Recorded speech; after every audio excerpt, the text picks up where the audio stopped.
একটা জিনিস স্পষ্ট, সেটা হচ্ছে এই যে প্রাতিষ্ঠানিক দুর্নীতি, যে কথা দীর্ঘদিন ধরে বাংলার মানুষ বিরোধীরা বারংবার করে বলে এসেছে এই সরকারের আমলে একটা প্রাতিষ্ঠানিক দুর্নীতি হয়েছে, সেই দাবির প্রতি বা সেই দাবির সমর্থনেই শিরমোহর দিল হাইকোর্ট।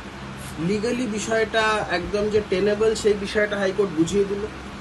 এখন এই ধরনের দুর্নীতি যখন অভিযোগ উঠত, বহু বড় বড় বিজ্ঞরা বলতেন যে আমাদের বিরুদ্ধে দুর্নীতি প্রমাণ হলে ফাঁসির দড়ি নিয়ে নাকি কোথায় ঝুলে টুলে পড়বে।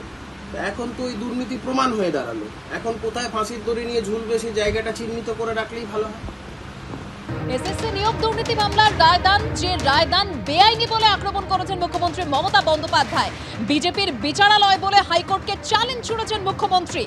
বিজেপির লোকেদের বসিয়েছে, জেলে পাঠাবেন? কি করবে? আদালত অবমাননার মামলা করবে? আমি তৈরি। জনসভা থেকে হাইকোর্টকেই চ্যালেঞ্জ ছুড়েছেন মুখ্যমন্ত্রী।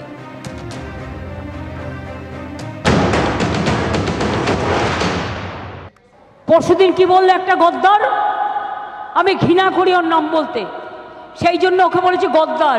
অনেক খেয়েছে তৃণমূলের, খেয়ে দিয়ে পড়ে দুবার ইলেকশনে হেরেছিল, তারপরে আমি দাঁড় করিয়ে জিতেছিলাম। তৃণমূল যখন তৈরি হয়েছিল তখনও ছিল না ওরা, অখিলগিরি দাঁড়িয়েছিল, ও আর ওর বাবা দাঁড়ায়নি, ভয়ে থার্ড পজিশনে গেছিল। বোম পাঠাবে, কি বোম না আজকে বলেছে 26,000 ছেলে মেয়ের চাকরি খেয়ে নিলাম। আমি বলি অত সহজ নয়। হ্যাঁ, কোর্ট একটা রায় দিয়েছে, দিতে পারে। সব রায় যে আমায় মানতে হবে তার তো কোনো মানে নেই। রায়ের বিরুদ্ধে অ্যাপিল করার জন্য উচ্চ আদালত আছে। উচ্চ আদালত একসময় এই রায়টাকে স্যাটিসফাইড করে দিয়েছিলেন। তারপরে আমরা উচ্চ আদালত বলেছিল নতুন করে হবে। এগুলো তো অভিজিৎ গাঙ্গুলির রায়। তো আপনারা জানেন ওই কাকের কাকাই হয়, কাকের কর্কশ গলা কখনো চেঞ্জ হয় না।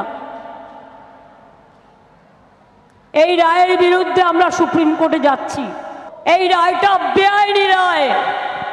আমি জাজের কথা বললাম না, তাকে কালো দেখতে না ফর্সা দেখতে, সিপিএম দেখতে না বিজেপি দেখতে না কংগ্রেস দেখতে, বিজেপির কথায় যেহেতু ইলেকশন চলছে, আমি বলে রাখি আপনাদের, সরকার যা লড়াই করার করবে, কারণ ওর মধ্যে কোনো অন্যায় ছিল না।